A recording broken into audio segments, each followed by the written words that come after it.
Okay, so.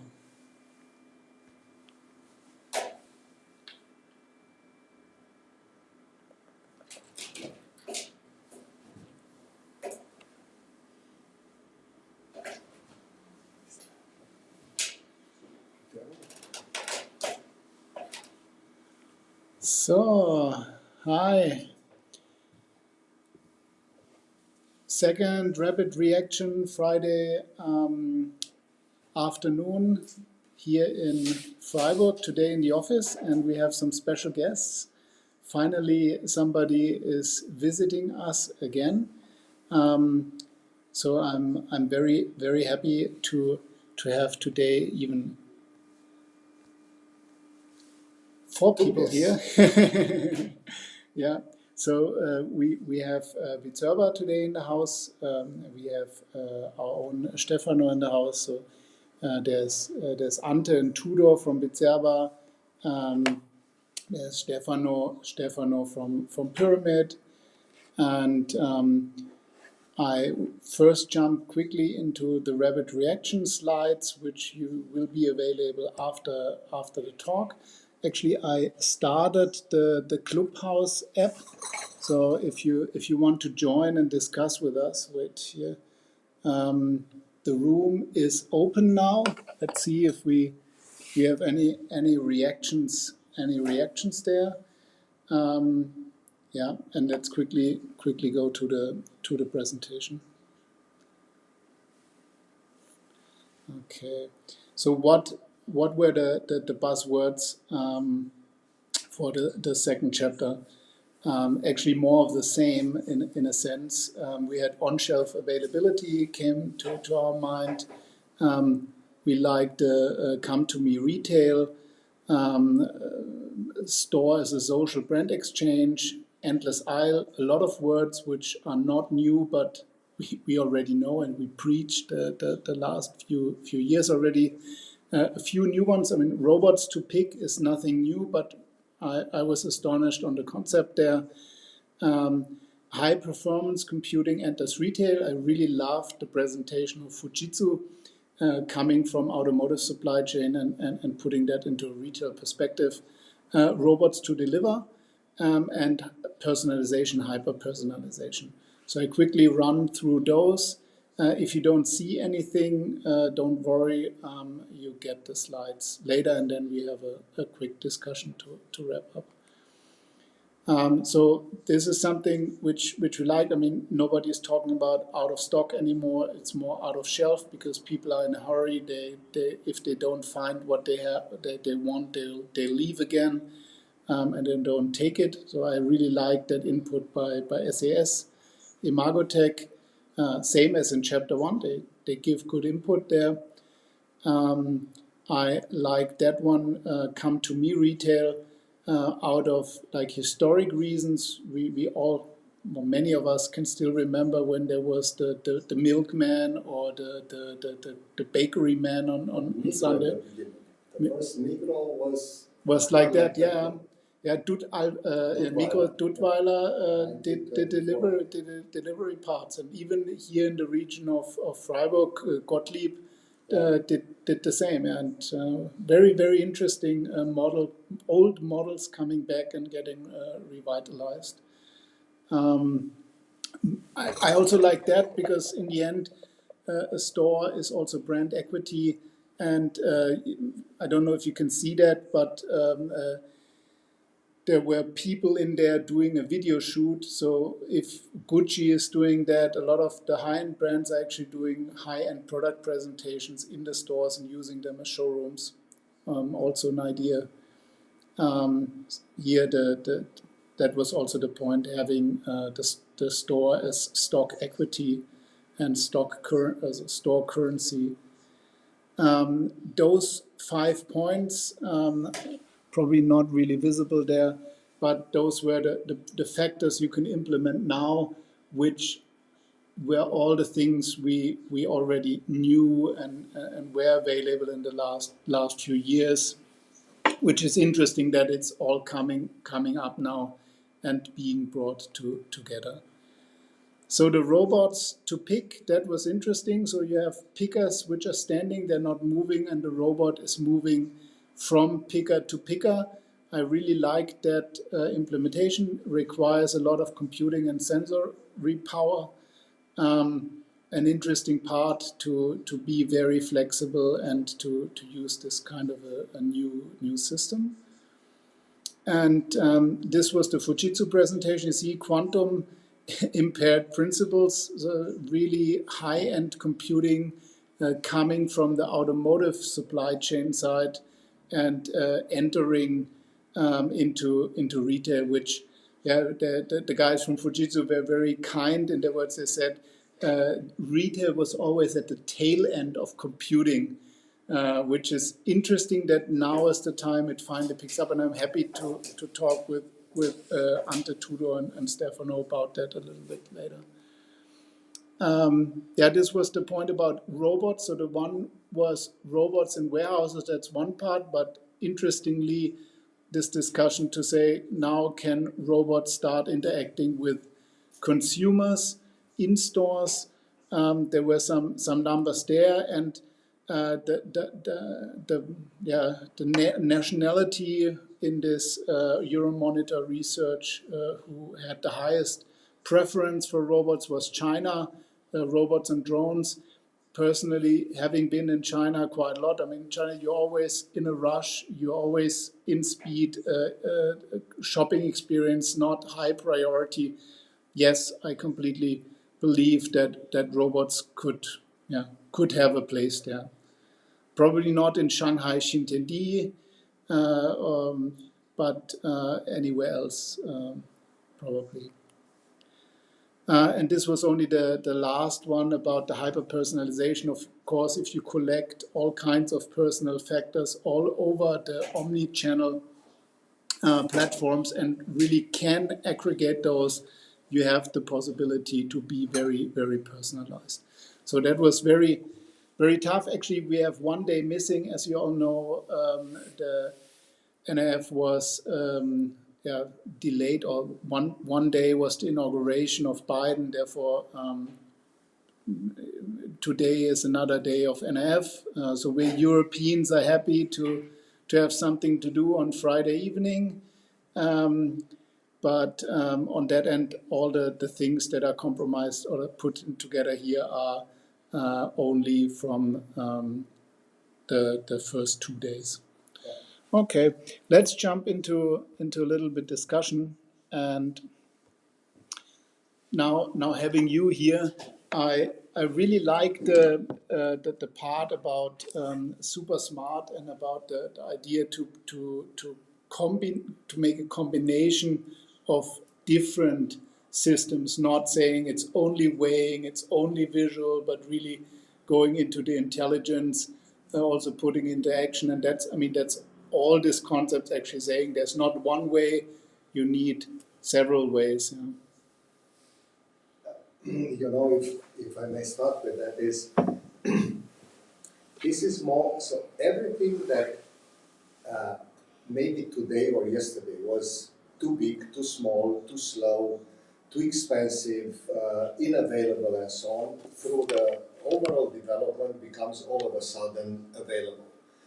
So available fast enough, cheap enough in order to be used and so on. So technologies that were too expensive for some areas, maybe 1 or 2 or 5 years ago, become overnight of the different reasons available.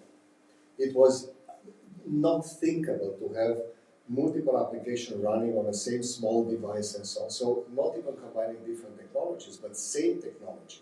For example, if you take something for image identification, usually a system uses only one algorithm to do image identification. Yeah. Now we are using 2 or 3 different algorithms to do that, 2 or 3 different methods. And if each of them has a probability or an accuracy of 60%, but it's not the same 60. So one has 60, the other one has 60, but based on another algorithm and other parameters, they cover together 80, and maybe with the third technology you cover 100. This is exactly because of the power of computing, and so this is what made us believe in super smart, because you have not only a technology like image identification, but you put image identification together with some patterns, together with weight, and the weight can be a very, very interesting discriminator between the different factors and so on. And if you combine it with a little intelligence, with a little artificial intelligence and so on, then you get the package that acts better than a human being. It will not act perfect because it's not a policeman, the system itself, but it acts good enough to be deployed in volume in the stores. Yes, especially if you think about maybe in a few years, if RFID comes to fruition, so you have the visual, you have the weight, you have the RFID, which gives you all the supply chain information or the sustainable information from the whereabouts, and that combined with maybe sensors for outdoor, fullness of the room. So there are a lot of things which could be used in that sense, which will make the shopping experience very, very different and give you again the possibility for speed, but also for interaction.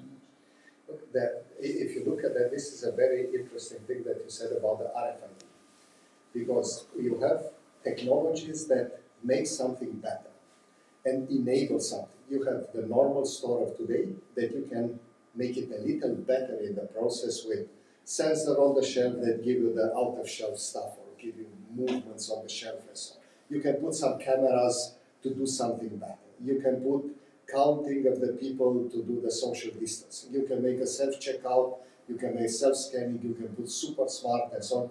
This is everything an enhancement and improvement and automation of the today processes. When you talk about RFID, it's a complete different story. The RFID, you can use it, or the RF, you can use it for good security. But if you really want to use it and you put it in the whole store, then all of a sudden, you don't need a scanner anymore. You don't need a lot of other processes anymore. Yeah. And that's why here is not an evolution anymore. Here is like a switch. It's either I go there or I go here. Some stores, as we see with Decathlon and so on, can go there. For the others, it's a little difficult because it's a completely disruptive technology, so you cannot improve it over time. That's why we didn't set on full RFID. We support, for example, RF for wood security and so on. But I don't think that the RFID, maybe it's a little lost the window of opportunity that was maybe 5 or 6 years ago when it was too expensive. Yeah, back in the days. And it is also, Joseph, it is also, it's not the technology that is the best will win, but it's the technology that has the capability to very fast integrate with others in order to do it. Yeah. I think that's exactly the point. I mean, what we see out of the pandemic and out of the points made at NIF, that you have symbiosis. It's not one thing.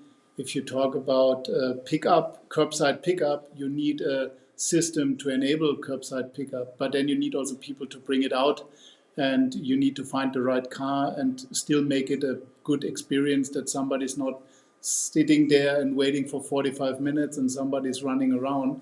So there are things that need to move together. Yeah, great.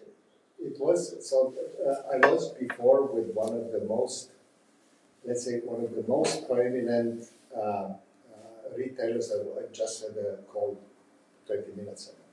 And one of the things that we were talking about, it was unmanned stores and robotic inside us. The need is here. Yeah. The speed of the systems and the cost of the system and the size of the system is not yet the right one. But if you look here, and we are in south of Germany, where you have a lot of car industry that was specialized over years and years in everything that is automation and robotic and so on, and using this knowledge that is here and downsizing it, make it just smaller, faster, and cheaper. It is the area in which this can become the Silicon Valley of automated robotic for retailers. So, and I truly believe in that. It's things that you have seen as well with what we have seen in the last time and so on. I really, really think that this will be an evolution. Yeah, That makes sense, especially if automotive is the industry with a lot of use cases on the supply chain side, on just-in-time delivery, availability, and also modular configurations. If you compare that to your shopping cart, that could be it. Yeah, definitely. You mentioned technology and also some solutions that are available. I would like to talk a little bit about the challenges that we try to cope with those technologies. So the initial challenge that retailers or major players in our industry faced was reducing the queues, improving the checkout, and increase shopping experience. And most of the retailers, that's what we found out, switched to self-scanning, self-checkout. And maybe they solved the problem of queuing, but they didn't improve the shopping experience. Because what happened, they replaced the cashier with the customer. So for me, I felt like doing now the job of the cashier, and it was not the improvement of the shopping experience. And you asked about SuperSmart, and we found out that SuperSmart really, it gives you a good feeling. It helps you, it supports you. It's not trying to find out whether you did a mistake. It helps you and gives you recommendation. If you, for example, forgot to scan an article, it shows you exactly which article it is. And not causing additional challenges to the traditional checkout process. So that's why we found it really interesting, and using a combination of different technologies like artificial intelligence in combination with some sensor technology and big data, it's a perfect match. So that's the thing that you mentioned at the beginning. Sometimes it's not enough to have one single part of technology, you have to combine it. And to have the perfect fit of different ingredients of technology, and ideally you have then a support and a good experience for the customer. Maybe one question. What about, a lot of people mentioned edge. You mentioned all these different technology parts, different algorithms. Is there an edge strategy? In the end, it's about having the computing power, cloud versus local. We, as Pyramid, see a lot of growth on the edge side because it's very customized. It's very specific to certain solutions. Is that also something that you see? Yeah. Okay. So we talked about SuperSmart. If you look at the solutions that are combined, we're talking about this case at the fresh food counter, also about packaging machines that might be in the back office, about traditional checkouts. You don't have the self-scan, you ideally have self-checkout, self-scanning, maybe also traditional checkouts. And all this data, you have to put it somehow in a database. And for us, we use the edge to get all these data connected, and also from third-party devices, and in most cases it helps us also to handle all these data. It is. Look, last year, all the grocery retailer had a very, at least from the revenue point of view, a happy year. So everybody made, if you look at the numbers, everybody made between 10, 15, 20% more revenue. This doesn't mean more profit, but at least they made 10, 20, 30% more revenue. Maybe the profit was not done because this revenue came all of a sudden. You were not prepared for it. Yeah. The cost in order to process this revenue were a little higher. But in the end, they made a little more revenue. One of the biggest challenge for the grocery retailer maybe, it will be to keep this revenue. Of course, they would like to keep it. So how can you keep this revenue? You took it away from restaurant, you took it away from all the other areas, but mainly it was out of restaurants. In order to keep that revenue, you need to offer something, or to continue to offer. That means ready food, things to consume, it's in-store production and so on. So everything that is processing in the store will increase. Yeah. You have to make a sandwich, you have to make a salad, you have to do something in the store. It doesn't matter what, but you have to do something in the store. As soon as you do something in the store, this data is processed, is optimization, and so on and so on. So this comes automatically.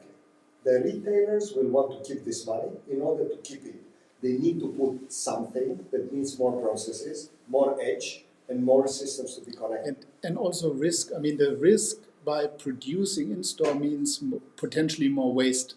Absolutely. I personally had a good look at bakeries at some time, and for a baker, it's not for how much he sells one bread, but how many breads he has to throw away at the end of the day. Same with fish. I think there's a very high part of fish being scrapped. That's why the price is so high. And of course, if you have good algorithms and good possibilities to predict and have upfront orders, that certainly helps. In Or that. to produce in the store. If you can produce and pack in the store and you have local suppliers, look at everything that is happening with the full globalization that now starts a little to come back and to have, let's try to do also something local and things like that. You have local producers. The local producer have to bring their products in the system.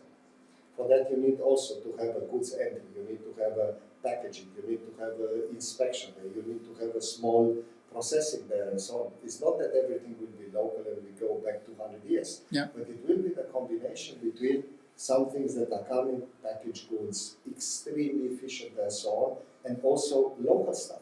So when you get in the point in which products that were for the normal sales come closer to the vesting period, then you can transform them in an immediate to consume food and get another enhancement of the value, reduce waste, and even get more money. Yeah. But that you cannot do it with people because people are too expensive. And especially if you combine that with delivery, so Exactly. you do in-store and then you do delivery to mitigate your risk about scrap. Yeah, it's an interesting part. So the only one who listened to us on, we had 3 people on Clubhouse, but 2 dropped out, and Günther from NTS is here. So that's nice.